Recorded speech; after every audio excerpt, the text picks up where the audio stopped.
നമുക്ക് ജിഗ്ഗയിലടിച്ച് ഇപ്പോൾ കിട്ടിയ ഒരു വറ്റയാണ്. നമ്മൾ പിന്നെ സാൽമന് വേണ്ടി ജിഗ് ചെയ്തുകൊണ്ടിരുന്നപ്പോൾ വറ്റയുടെ പള്ളക്കൂടി കയറി അടി കിട്ടിയതാണ്. ഇപ്പോൾ ഫൗൾ ഹുക്കാണ്. നല്ല വെയിലും കാര്യങ്ങളൊക്കെ ഉണ്ട്. സൂര്യൻ ഞങ്ങൾ ഉദിച്ച് നിൽക്കുകയാണ്. അത്യാവശ്യം നല്ല കാണാനൊക്കെ നല്ല കിടിലായിട്ടാണ് നിൽക്കുന്നത്. ഒരു വാം ഷെയ്ഡ് വീണ് കിടക്കുകയാണ് ഇപ്പോൾ കാണുമ്പോൾ തന്നെയാണ്. നമ്മൾ ജിഗ് ചെയ്ത് സാൽമനോട് അടി ഉണ്ടായിരുന്നു. അത്യാവശ്യം നല്ല രീതിക്ക് തന്നെ സാൽമൺ കഴിഞ്ഞ ദിവസം നല്ല ആക്ടിവിറ്റിയൊക്കെ കാണിച്ച് അങ്ങനെ കുറച്ച് പേർക്കൊക്കെ കയറി എന്നൊക്കെ പറഞ്ഞ് അങ്ങനെ ഞങ്ങൾ സാൽമണ നോക്കി ഇവിടെ എത്തിയതാണ്. ഞങ്ങൾ ഇതിന് വേണ്ടി യൂസ് ചെയ്യുന്നതെന്ന് പറഞ്ഞു കഴിഞ്ഞാൽ ഇത് ഡെക്കാത്തോണിൻ്റെ സീക്കോസ് എന്ന് പറയുന്ന ഒരു 10 ഫീറ്റിൻ്റെ സ്റ്റിക്കാണ്. പിന്നെ റീൽ യൂസ് ചെയ്യുന്നത് FX ആണ്. പിന്നെ ബ്രൈഡ് ഞങ്ങൾ യൂസ് ചെയ്യുന്നത് മെഗാപ്പീഡയാണ്. ഒരു 60 LBയുടെ മെഗാപ്പീഡ് ലൈനാണ്. അത്യാവശ്യം ലീഡർ ലൈനിട്ടേ കടലിടാവുള്ളൂ. നമ്മൾ ജിഗ്ഗിയൊക്കെ ചെയ്യണമെങ്കിൽ കൂടുതലും ലീഡർ ലൈൻ ഇടണം. അല്ലാന്നുണ്ടെങ്കിൽ കല്ലിലൊക്കെ തട്ടി പെട്ടെന്ന് പൊട്ടിപ്പോയി അല്ലെങ്കിൽ മീനിൻ്റെ വയന്ന് തന്നെ ഇതുകൊണ്ട് പൊട്ടിപ്പോയൊക്കെ ചെയ്യും. അതുകൊണ്ട് ലീഡർ ലൈനിട്ട് എപ്പോഴും ഇടാവുള്ളൂ ജിഗ് ചെയ്യുമ്പോഴൊക്കെ. യൂസ് ചെയ്യുന്നത് ഒരു ജിഗ് ആറ്റത്തിൻ്റെ ഒരു ജിഗ്ഗാണ്. ഇത് ഒരു 40 ഗ്രാമിൻ്റെ ഒരു ജിഗ്ഗാണ്. നമ്മൾ ബാക്കിലായിട്ടൊരു ത്രിബിൾ ഹുക്കും കാര്യങ്ങളൊക്കെ ഇട്ടിട്ടുണ്ട്. ഇത് നമ്മുടെ ആറ്റത്തിൻ്റെ ഒരു ജിഗ്ഗാണ് കേട്ടോ. അത്യാവശ്യം നല്ല റിസൾട്ടും കാര്യങ്ങളൊക്കെ ഉണ്ട്. തെരണ്ടിക്കൊക്കെ തന്നെ അത്യാവശ്യം നല്ല റിസൾട്ടും കാര്യങ്ങളുള്ള ജിഗ്ഗാണ് കേട്ടോ. ഇത് നമ്മളിന്ന് സാൽമന് വേണ്ടിയിട്ട് അറിയാൻ വേണ്ടി വന്നാൽ അപ്പോൾ നമ്മുടെ കയ്യിലിരിക്കുന്ന ജിഗ് ഇതായിരുന്നു. വേറെയൊക്കെ ജിഗ്ഗുണ്ട്. ഇപ്പോൾ നമ്മളിതൊന്ന് ഇട്ട് നോക്കാൻ പോവുകയാണ്.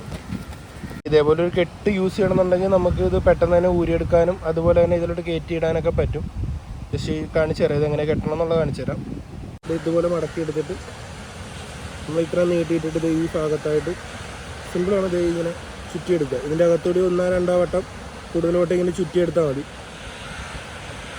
ഒരു 4 വട്ടം മുഴുവൻ ചുറ്റിയെടുക്കണം.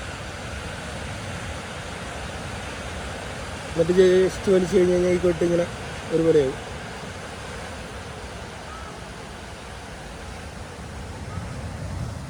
ഈ വരുന്ന തുമ്പോശീൻ്റെ ഉള്ളിലോട്ട് ജസ്റ്റ് കയറ്റിയിട്ടിട്ട് അതിൻ്റെ ഉള്ളിൽ കൂടി ആ ഒരു ലീഡർ ലൈൻ ഉള്ളിലോട്ട് എടുത്തേച്ചാൽ മതി. അപ്പോൾ നമുക്ക് അത് ലോക്കായിക്കോളും. അത് വലിക്കും മുമ്പായിട്ട് ഈ വലിക്കുന്ന ഈ കെട്ടവിടെ എത്തും മുമ്പായിട്ട്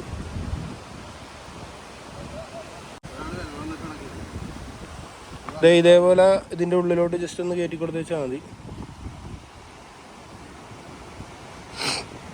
അപ്പോൾ നമുക്ക് പെട്ടെന്ന് ഇങ്ങനത്തെ ഒരു ഇത് കിട്ടും. കാര്യം എന്ന് പറഞ്ഞാൽ പെട്ടെന്ന് ഊരിയെടുക്കാനും ഈ ഒരു തുമ്പ് കിടക്കൊണ്ട് ഈ തുമ്പെ പിടിച്ച് വലിച്ച് ഊരിയെടുക്കാനും പറ്റും. ആണ് ഇതിൻ്റെ ഒരു പ്രത്യേകത. പെട്ടെന്ന് തന്നെ മാറ്റിയൊക്കെ ചെയ്യാം നമുക്ക്. അതുപോലെ ബ്രൈഡ് എപ്പോഴും പൊട്ടിച്ചൊന്നും കളയേണ്ടി വരത്തില്ല. നമ്മൾ മടക്കി വെക്കാൻ നേരത്ത് നമുക്ക് ഈ കെട്ടുകൊണ്ട് ജസ്റ്റ് സിമ്പിളായിട്ട് തന്നെ ഊരിയെടുക്കാം.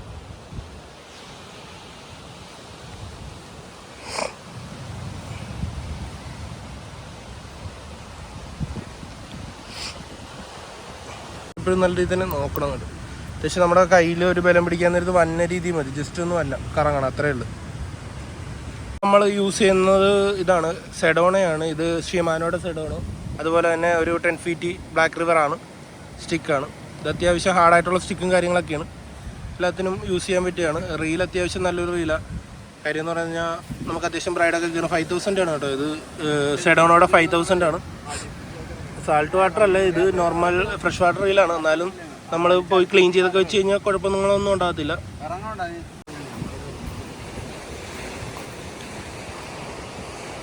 നമ്മൾ ബൈറ്റിട്ടും അതുപോലെ തന്നെ ജിഗ് ചെയ്തും പിടിക്കുന്നുണ്ട്. നമ്മുടെ 2 ഫ്രണ്ട്സ് ഇവിടെ നിന്ന് ജിഗ് ചെയ്യുന്നുണ്ട്. അതുപോലെ തന്നെ സാൽമണൊക്കെ നല്ല ആക്ടിവിറ്റി കാണിച്ചായിരുന്നു. രാവിലെ കാണിച്ചായിരുന്നു. അപ്പോൾ ഞങ്ങൾ വൈകിട്ടുണ്ടാവുന്ന പ്രതീക്ഷയിലാണ് വന്നിരിക്കുന്നത്. ഈ ഹെവി പരിപാടിയൊക്കെ തന്നെ അത്യാവശ്യം കിട്ടുമോ എന്ന് ഉറപ്പൊന്നുമില്ല. പക്കത്തിലൊക്കെ ജിഗ്ഗിങ്ങിന് വന്ന ആൾക്കാരെ എപ്പോഴും ശ്രദ്ധിക്കണം. കാര്യം എന്ന് പറഞ്ഞാൽ ഇതാണ് മെയിനായിട്ട്. ഇവൻ നമ്മൾ ഇതുപോലെ കടലിലോട്ട് എറിഞ്ഞിട്ട് കഴിഞ്ഞിട്ട് വലിച്ച് പറ്റിലോട്ട് വരുമ്പോൾ പെട്ടെന്ന് ബുള്ളറ്റ് പോലെ വരും. ഇവൻ ഇങ്ങനെ സൈഡിലോട്ട് തിരിയുന്ന വിട്ടിങ്ങായിട്ട് പോകും. നമ്മൾ അറിയാണ്ട് പറ്റിയെത്തിയാലും നമ്മൾ ജിഗ് ചെയ്ത് നോക്കുക. അപ്പോൾ സാധനം പെട്ടെന്ന് ഇങ്ങോട്ട് പോരുകയും മേത്തിട്ടൊക്കെ കൊള്ളാനൊക്കെ ചാൻസ് കൂടുതലാണ്. നമ്മൾ ജിഗ് ചെയ്യാൻ നേരത്ത് കൂടുതൽ ഇത് കടലിൻ്റെ അടിത്തട്ടി കൂടിയായിരിക്കും ഏറ്റവും കൂടുതൽ വന്നത്. ജസ്റ്റ് 2 രീതിയിൽ എടുക്കും. നമ്മളിതിങ്ങനെ മാന്തി എടുക്കുന്നതാണ് കൂടുതലും പറയുന്നത്. കാര്യം തിരണ്ടിയൊക്കെ ഉണ്ടെങ്കിൽ ഇതിങ്ങനെ ജസ്റ്റ് ഇങ്ങനെ ത്രിബിൾ ഹുക്കായതുകൊണ്ട് ഓടി വരുമ്പോൾ തന്നെ ഇത് എന്തെങ്കിലും ഉണ്ടെങ്കിൽ ഇതിങ്ങനെ മേത്ത് കയറി പെട്ടെന്ന് ഹുക്കാവും. അങ്ങനെയാണ് ഇതിനെ കൂടുതൽ അടി കിട്ടുന്നത്. പിന്നെ ഹൗളായിട്ട് ഇത് വാലിന് നമ്മൾ പൊക്കത്തോടി പോകുമ്പോൾ വാലിന് അടിക്കുകയും ചെയ്യും. 2 രീതിയിൽ നമുക്ക് ഇതിൽ നിന്ന് തന്നെ കിട്ടും. അതുകൊണ്ട് ഈ എപ്പോഴും യൂസ് ചെയ്യുമ്പോൾ നമ്മുടെ ഈ ത്രിബിൾ ഹുക്കിന് നല്ല മൂർച്ചയും കാര്യങ്ങളൊക്കെ നോക്കണം. നല്ല രീതിയിൽ മൂർച്ച ഉണ്ടായിട്ട് നോക്കണം. ജസ്റ്റ് തൊട്ടാൽ തന്നെ ഉള്ളിലോട്ട് കയറാവുന്ന വിധത്തിൽ വേണം നമ്മൾ വെക്കാനായിട്ട്. അല്ലാന്നുണ്ടെങ്കിൽ നമുക്ക് കിട്ടത്തില്ല കൂടുതലും. കാര്യം എന്ന് പറഞ്ഞാൽ തട്ടയിലും കയറത്തില്ല. ഇത് കണ്ടത് നല്ല അത്യാവശ്യം നല്ല മൂർച്ചയാണ്. പുതിയൊരു ഹുക്കാണ്. അത്യാവശ്യം വില കൂടിയൊരു ഹുക്ക് തന്നെ ഇടണം. ഇതൊരു 10-60 രൂപ വിലയുള്ള ഹുക്കാണ്. ഇത് നമ്മൾ മേടിച്ചപ്പോൾ ഇല്ലായിരുന്നു, അഡീഷണൽ ഒരെണ്ണം കയറ്റിയതാണ് ഇതിനകത്ത്. അപ്പോൾ അത്യാവശ്യം ഹുക്ക് കയറ്റുമ്പോൾ ഏറ്റവും നല്ലത് തന്നെ കയറ്റണം. അല്ലാന്നുണ്ടെങ്കിൽ ചിലപ്പോൾ നമുക്ക് ഇതിൻ്റെ മേത്തിട്ട് കൊണ്ട് കയറത്തില്ല, നമ്മൾ ഉള്ളിലോട്ട് കയറത്തില്ല ഇതിൻ്റെ ദശയിലോട്ട്. നമ്മുടെ തൊട്ടാൽ തന്നെ ഈ ദശയിലോട്ട് കയറിപ്പോണം. ആ ഒരു സെറ്റപ്പിലുള്ള ഹുക്ക് വേണം, അല്ലാന്നുണ്ടെങ്കിൽ കിട്ടാൻ ചാൻസ് കുറവായിരിക്കും. സാൽമൻ്റെ ആക്ടിവിറ്റി കൂടുതലും കാണിക്കാമെന്ന് പറഞ്ഞാൽ ജസ്റ്റ് വെള്ളത്തിൻ്റെ മേളിൽ കൂടി ഓടിയൊക്കെ ചെയ്യും. നമുക്ക് ചെറിയ മീനിനെയൊക്കെ ഇത് ചെയ്യാൻ വേണ്ടി ചാടിയ മറിയൊക്കെ ചെയ്യാം. അങ്ങനെ കുറച്ച് ആക്ടിവിറ്റി കാണിച്ചായിരുന്നു ഇവിടെ. ഉണ്ടായി അത്യാവശ്യം ഉള്ളിലോട്ട് ഇറങ്ങിയെന്ന് തന്നെ ചെയ്യണമെങ്കിൽ നല്ല ലോങ്ങിലേക്ക് നമുക്ക് കാസ്റ്റ് ചെയ്യാൻ പറ്റും. നല്ല ലോങ്ങിലേക്ക് ഇറങ്ങിയിട്ടിട്ട് നമ്മൾ ഹുക്ക് ചെയ്തതിന് ശേഷം റീൽ ലോക്ക് ചെയ്തതിന് ശേഷം ജസ്റ്റ് പൊക്കത്തോട്ട് ഇങ്ങനെ പൊക്കി കൊടുക്കും. നമ്മൾ ഇറങ്ങിയതിന് ശേഷം തന്നെ ബ്രൈഡ് ശരിക്കും ടൈറ്റ് ചെയ്ത് കൊടുക്കണം. അന്ന് നിലത്ത് മുട്ടി ടൈറ്റ് ചെയ്തതിന് ശേഷം മാത്രമേ നമുക്ക് ഹുക്ക് ചെയ്ത് ആവുള്ളൂ. അതുപോലെ തന്നെ നമ്മുടെ അടുത്തോട്ടൊക്കെ വരുമ്പോൾ പറ്റ വരുമ്പോൾ നമ്മളെപ്പോഴും ശ്രദ്ധിക്കണം. നമ്മുടെ പറ്റയിൽ എത്താറാകുമ്പോൾ എപ്പോഴും ശ്രദ്ധിക്കണം. പറ്റയിലെത്തിയിട്ട് നമ്മൾ ഒറ്റ വലിയൊക്കെ വലിക്കണം എന്നുണ്ടെങ്കിൽ ജിഗ് ഭയങ്കര സ്പീഡിൽ വരിക, നമ്മളപ്പോൾ തൊട്ട് പറ്റിയിരിക്കുന്ന ആളുടെ മേത്ത് കയറിയൊക്കെ ചെയ്യും. അത് എപ്പോഴും ഉണ്ടാകുന്നൊരു സംഭവമാണ്. അതുകൊണ്ട് എപ്പോഴും ശ്രദ്ധിക്കണം, നമ്മുടെ മേത്ത് തന്നെ കയറും. അതുകൊണ്ട് തൊട്ട് പറ്റയിലെത്താറാകുമ്പോൾ മഴയെ വലിച്ചെടുക്കാവുള്ളൂ.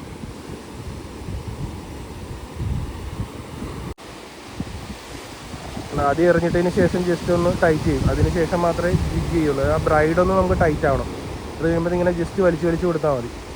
അപ്പോൾ ഒന്നെങ്കിൽ ഇവൻ വാലയിൽ കയറി അടിക്കും, ഈ തീറ്റയാണെന്ന് ഓർത്ത് ഇവൻ കയറി അടിക്കും. അല്ലാന്നുണ്ടെങ്കിൽ ഇതുപോലെ നമ്മൾ മാന്തി വരുന്ന പോലെ സെറ്റപ്പിൽ ഈ ത്രിബഹുക്കെ ഇവൻ പൊക്കിയെടുക്കും. അതെന്ന് പറഞ്ഞാൽ നമ്മൾ നല്ല മൂർച്ചേൻ്റെ മാത്രമേ അങ്ങനെ കിട്ടത്തുള്ളൂ നമുക്ക് കൂടുതൽ. ഞങ്ങളെപ്പോഴും ഹുക്കൊക്കെ അത്യാവശ്യം മൂർച്ച വെക്കും. നമ്മൾ സാൻഡ് പേപ്പർ ഉപയോഗിച്ചാൽ അല്ലെങ്കിൽ അരയൊക്കെ ഉപയോഗിച്ച് മൂർച്ച വെക്കണം. ഈ മിക്കവർക്കും പറ്റുന്ന ഒരു സംഭവമാണ് ഈ ജിഗ്. ഇങ്ങനെ കരക്കോട്ട് കയറി പോകും. വലിച്ചു ചെയ്യാൻ നേരത്ത് നമ്മുടെ പറ്റ എത്തുമ്പോൾ തന്നെ നമുക്ക് അറിയാൻ പറ്റത്തില്ല. കാരണം ഇത് തിരയുടെ ഒരു അടിത്തട്ട് കഴിയുമ്പോൾ പെട്ടെന്ന് ഇങ്ങോട്ട് കയറി പോരും. ഈ ജിഗ് നല്ല വെയിറ്റ് ആണല്ലോ. നമ്മുടെ ഈ ഫ്ലെക്സിബിലിറ്റി കൊണ്ട് തന്നെ ഇത് ഭയങ്കര സ്പീഡിലായിരിക്കും വന്നത്. ഇതേപോലെ ജസ്റ്റ് വലിച്ചെടുക്കുകയേ ചെയ്യാവുള്ളൂ. നമ്മളെപ്പോഴും ഒറ്റ വലിയ കണ്ട അറ്റത്തോട്ട് വന്ന് കൊണ്ടുപോകണ്ട, വന്ന് കല്ലേ വന്ന് ഇരിക്കണ്ട. ഇതേപോലെ നമ്മുടെ അപ്പുറത്തിരിക്കുന്നവരുടെ മേത്തോട്ട് വന്നു കഴിഞ്ഞാൽ ഇത് വന്ന് കൊള്ളിയൊക്കെ ചെയ്യും. അങ്ങനെ അപകടം ഉണ്ടാവും, എപ്പോഴും ഉണ്ടാവും. ഇത് ഇതിന് കൂടുതലും അടി കിട്ടുന്ന ടൈം എന്ന് പറഞ്ഞാൽ നമ്മുടെ ഈ വെള്ളം ഏറ്റ ടൈം കഴിഞ്ഞിട്ട് ഇറങ്ങുന്ന ടൈമിനാണ്. അതിന് നമുക്കൊരു ആപ്ലിക്കേഷൻ ഉണ്ട്, ഫിഷിംഗ് പോയിൻ്റ് എന്ന് പറഞ്ഞ ആപ്ലിക്കേഷൻ ഉണ്ട്. അത് യൂസ് ചെയ്ത് കഴിഞ്ഞാൽ നമുക്ക് പെട്ടെന്ന് അറിയാൻ പറ്റും കടലിലെ ഏറ്റം എങ്ങനെയാണ്, ഇറക്കം എങ്ങനെയാണെന്നൊക്കെ ആ ഒരു ആപ്പിലൂടെ അറിയാൻ പറ്റും. ആ ആപ്പ് ഉപയോഗിച്ച് നമുക്ക് അറിയാൻ പറ്റും കേട്ടോ. ഇപ്പോൾ നമുക്ക് ഏത് സ്പോട്ടിലാണ് വരേണ്ട, അവിടെ ഏറ്റാണ് ഇറക്കാണെന്നൊക്കെ ഇപ്പോൾ അറിയാൻ പറ്റും. നമുക്ക് ആരും ചോദിക്കേണ്ട കാര്യങ്ങളൊന്നും ഉണ്ടാകത്തില്ല. ഏറ്റവും നല്ലത് വെളുപ്പിനെ വരുന്നത്, അതുപോലെ തന്നെ വൈകിട്ട് ടൈമുകളിലായിരിക്കും കൂടുതലും അടി കിട്ടുന്നത്. ഈ ഉച്ച ടൈമിനൊന്നും അത്ര അടി കിട്ടാറില്ല. എന്നാൽ ഏറ്റവും നല്ലത് വെളുപ്പിനെയും വൈകിട്ടും ഒക്കെ വരികയാണ്. പിന്നെ രണ്ടാമത് ഈ വെയിലും കൊള്ളേണ്ട കാര്യം ഉണ്ടാവില്ല, അത്യാവശ്യം നല്ല വെയിലാണ്.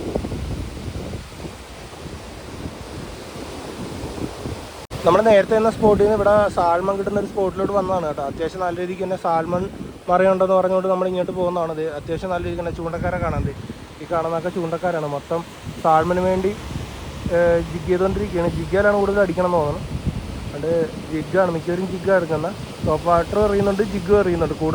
കൂടുതലും അടിച്ചുകൊണ്ടിരിക്കുന്ന ജിഗ്ഗയിലാണ്. 1-2 പേർക്കൊക്കെ ഇപ്പോൾ കയറി. നമ്മൾ വന്നപ്പോൾ ഇവിടെ കിട്ടണമെന്ന് പറഞ്ഞ് വന്നതാണ്. സ്പോട്ട് തന്നെ നമ്മുടെ അഴീക്കെ ബീച്ചാണ്. അഴീക്കെ ബീച്ചിൻ്റെ വടക്ക് വശത്താണ് ഇപ്പോൾ അടിച്ചുകൊണ്ടിരിക്കുന്നത്. അത്യാവശ്യം നല്ല രീതിക്ക് തന്നെ അടിക്കുന്നുണ്ട് കേട്ടോ. ഇപ്പോൾ 1-2 മറിഞ്ഞു ഇവിടെ നല്ല ആക്ടിവിറ്റിയൊക്കെ കാണിച്ചു. ആക്ടിവിറ്റി എന്ന് ഉദ്ദേശിക്കുന്നത് പൊക്കത്തോടി ചാടി ഈ നമ്മുടെ കടൽപ്പന്നി ഒന്നിനെ ഓടിച്ച് അപ്പോഴാണ് ഇത് പോയത്. ചിലപ്പോൾ അത്യാവശ്യം 1-2 അടി കിട്ടിയായിരുന്നു ഒരാൾക്ക്. ഇതിന് അത്യാവശ്യം 1-2 അടി കിട്ടി, പക്ഷെ കയറിയില്ല. എല്ലാവരും തന്നെ സാൽമൺ വേണ്ടി വന്നിരിക്കുകയാണ്. ഇവിടെയൊക്കെ നല്ല രീതിക്ക് തന്നെ സാൽമൺ കയറണമുണ്ടായിരുന്നു. ഇവർക്ക് 1-2 പേർക്ക് കിട്ടിയെന്ന് തോന്നണം. ഇപ്പോൾ നമ്മൾ അങ്ങോട്ട് ആ റോഡിലോട്ട് പോയില്ല, അവിടെ തിരക്കായതുകൊണ്ട് നമ്മൾ ഇങ്ങോട്ട് മറിയണതുകൊണ്ട് ഇങ്ങോട്ട് പോകുന്നതാണ്.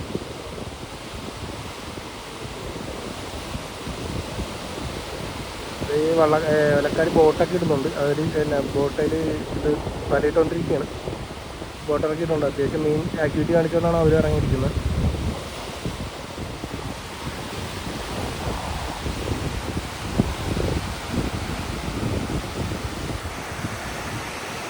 നല്ല വെയിലും കാര്യങ്ങളൊക്കെ ഉണ്ട്. സൂര്യൻ അങ്ങനെ ഉദിച്ച് നിൽക്കുകയാണ്. അത്യാവശ്യം നല്ല കാണാനൊക്കെ നല്ല കിടിലമായിട്ടാണ് നിൽക്കുന്നത്. ഒരു വാം ഷെയ്ഡ് വീണ് കിടക്കുകയാണ്. ഇപ്പോൾ കാണുമ്പോൾ അറിയാം അത്യാവശ്യം നല്ല ലുക്കും കാര്യങ്ങളൊക്കെ നിൽക്കുന്നുണ്ട്. നമ്മൾ വെറുതെ ഇരുന്നാലും കടപ്പുറത്തിരിക്കണമെന്ന് പറഞ്ഞാൽ വേറൊരു ഫീലാണ് കേട്ടോ. നമുക്ക് ഫിഷിങ് മാത്രമല്ല, ചുമ്മാ വന്നിരിക്കാൻ തന്നെ ഫീലാണ്. അങ്ങനെ മടുക്കത്തില്ല. നമ്മൾ എത്ര നേരം എറിഞ്ഞാലും മടുക്കത്തൊന്നുമില്ല. നമ്മൾ കൈ കിടക്കാൻ നേരത്ത് നിർത്തും. അത് കഴിഞ്ഞിട്ട് പിന്നെ നമ്മൾ ഇറങ്ങുന്ന കുറച്ച് കഴിയുമ്പോൾ എറിയും.